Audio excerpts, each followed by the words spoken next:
Outlaw Sports is brought to you by Molson Canadian, made from Canada, and Rocky Mountain Barbecue, Alberta barbecue cuisine at its best.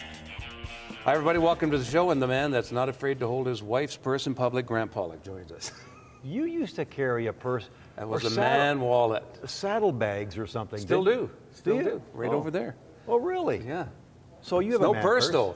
That's no purse. Yeah. You can throw it on a horse, throw it on a motorbike. You can't hold a wife's purse. I want to talk to you briefly about the Calgary Flames, Grant. 5 points out of a possible 14 in the last 2 weeks. We saw a couple of small bright spots, but nothing really surprises you. Here we are sitting once again talking about what transpired. Same old record. Yeah, We're getting boring, Mike. We're saying the same old things. We've run the same shows. Exactly. And not just from this past few months, but from last year and the year before. Same stuff being told. But disappointing last couple of weeks. Glimpses of success. But things like the game in Phoenix where Leland Irving is playing pretty well. The rookie goalie is playing pretty well. But then Ryan Getzlaf unloads a rocket from atop the face-off circle, beats him.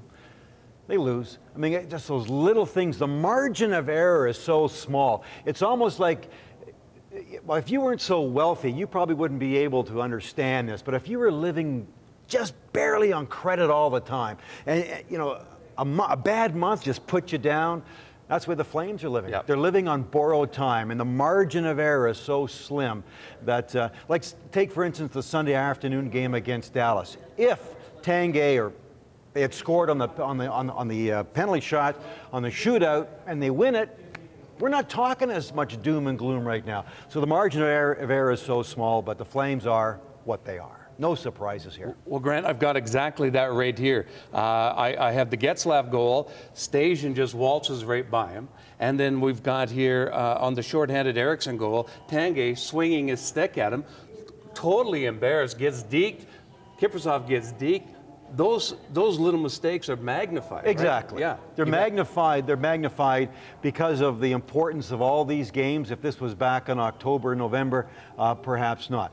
Alex Tanguay admitted he blew it. He felt bad after the game. He said, I've been playing the point in the power play all season long. That's not happened to me before, but it happens now, and you say it's magnified right now. Getting back to the Anaheim game on the Getzlaf, I think it was a 2-on-5 or something like that. I mean, the Flames were just lackadaisical in their own zone and covering the man. Somebody should have made a beeline for Getzlaf. If you have to interfere with him, hook him, do something. But they didn't. But that's been the Flames, Mike. That's who they are. Let's call a spade a spade. The Flames lack depth. They're a two-line team. The St. Louis Blues were in town a week or two ago. Ken Hitchcock, the head coach, was bragging, we're a four-line team. We can roll over 4 lines, wear a team down. We all play the same.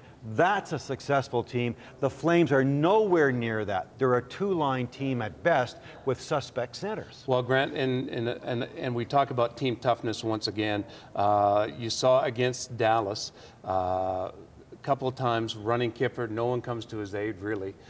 They just take too many liberties on a very soft team. When they played Phoenix in that third period and they were fighting and they were playing and Jerome had the jump, man, you wanted to watch him. You wanted to see what they can do, but you're not faulting the Flame. You're not faulting Jerome for not having enough jams because he's playing 20 minutes or more. He's playing all-star minutes. There's no backup help. There's no, like they say, Blake Comeau's gone. Well, who cares? He's not going to add any punch. So to me, they're relying so much on so few that they're wearing down. We're expecting far too much from these guys.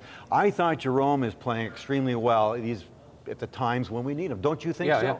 Yeah. He went through his little slumps, and you know, he even said, "I wasn't moving my. If I'm not moving my feet, or if I'm thinking, I'm not moving my feet." So yes, but they just don't have enough help. Exactly. That's what it is. They don't have enough depth. I mean, Lee Stempniak is hurt, but is that really going to help? Curtis Glencross is giving them scoring. I mean, he scored 4 goals since he's back from that injury. He's playing well. David Moss isn't quite there yet. So the Flames, who they are, Mike, I mean, it should come as no surprise. I think they're giving a valiant effort. They're going to fall short like they have year after year.